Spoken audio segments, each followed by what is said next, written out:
সাতক্ষীরা জনপদ একটি উন্নয়ন এবং রূপকারের ধারক বাহক হতে পারে যদি আপনারা সাতক্ষীরা জেলাকে নিয়ে গুরুত্বপূর্ণ উন্নয়ন এবং কার্যকরী সব পদক্ষেপ গ্রহণ করেন। আমি বর্তমান সরকার প্রধান জনাব তারেক রহমানের কাছে বিনীত অনুরোধ ও আবেদন জানাবো, আমাদের সাতক্ষীরাকে ইকোনমিক জোন ঘোষণা করে, আমাদের সাতক্ষীরাকে বাণিজ্যিক সেন্টার ঘোষণা করে আমাদের সাতক্ষীরার উন্নয়ন করুন। আমাদের সাতক্ষীরার গ্রাম, ইউনিয়ন এবং থানা পর্যায়ের রাস্তাগুলো খুবই করুণ অবস্থা। আমাদের সাতক্ষীরা এমন অঞ্চল আছে 10 কিলোমিটারের মধ্যে হাসপাতাল নাই, 10 কিলোমিটারের মধ্যে কোনো সরকারি কলেজ নাই।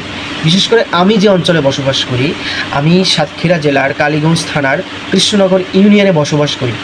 আমার 10 কিলোমিটারের মধ্যে কোনো সরকারি কলেজ নাই, কোনো সরকারি হাসপাতাল নাই। আমাদের 10 কিলোমিটারের মধ্যে কোনো সরকারি কোনো প্রতিষ্ঠান নাই। আমাদের মনে করে সকালে উঠে রেডি হয়ে তাই হাসপাতালে যেতে হয়, থানায় যেতে হয়, জেলায় যেতে হয়, উপজেলায় যেতে হয়। আমাদের সাতক্ষীরা কালীগঞ্জের উন্নয়ন সাধন করুন। আমাদের সাতক্ষীরা কালীগঞ্জ থেকে ব্যাপক পরিমাণ রেভিনিউ সরকারি ফান্ডে, গভর্নমেন্ট ফান্ডে জমা হচ্ছে। কেন বলছি?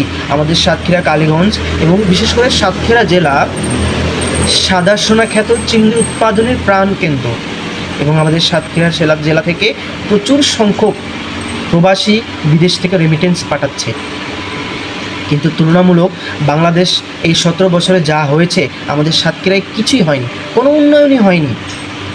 আমি চাই আমাদের সাতক্ষীরা রেল যোগাযোগের সাথে সংযোগ স্থাপন করেন, আমাদের সাতক্ষীরাকে প্রপারলি রেল যাতায়াতের মধ্যে, রেল সেবার মধ্যে আনুন এবং আমাদের সাতক্ষীরার যে লোকাল বাসগুলো আছে, যাতায়াত পরিবহন খুবই নাজুক অবস্থা। একজন মানুষ আরামে সঠিকভাবে বসতে পারে না, এত ছোট সিট সেখানে করা, চিপা করা।